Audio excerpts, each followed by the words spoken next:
अस्सलाम वालेकुम। आज की वीडियो में हम आपकी तवज्जो एक बहुत ही अहम मसले की तरफ दिलाना चाहते हैं। आपकी भी सोशल मीडिया जब यूज़ कर रहे होते हैं तो बाज़ औक़ात वहाँ पे मुख्तलिफ़ किस्म की एडवर्टाइजमेंट आ जाती हैं, जैसे कि आप बिल्कुल सामने वीडियो में देखते हैं। HBL की न्यू एप्लीकेशन की अपडेट आ रही है कि इसको पुरानी एप्लीकेशन को डिलीट कर दें, न्यू एप्लीकेशन डाउनलोड कर लें।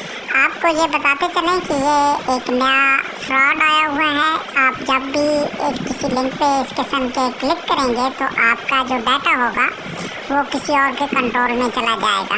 ये सिर्फ HBL के साथ नहीं है, बाकी बैंक्स की ऐप भी इसी तरीके से आ रही हैं। इसलिए आपको यहाँ पे बताता चलूँ कि जब भी आपने कोई एप्लीकेशन डाउनलोड करनी है तो उसे कभी भी किसी भी सोशल मीडिया अकाउंट से ट्रैक ना करें, बल्कि आप एक प्रोफेशनल और जो लीगल वे है, आप गूगल प्ले स्टोर ओपन करें और गूगल प्ले स्टोर से इस एप्लीकेशन को डाउनलोड करें। जो भी एप्लीकेशन आपको रिक्वायर्ड है, गूगल प्ले स्टोर पे जाकर उस एप्लीकेशन को आप डाउनलोड कर सकते हैं। खुद भी एहतियात करें, अपने दोस्तों और अपने फैमिली मेम्बर्स को भी इस किस्म के फ्रॉड से महफूज रखें।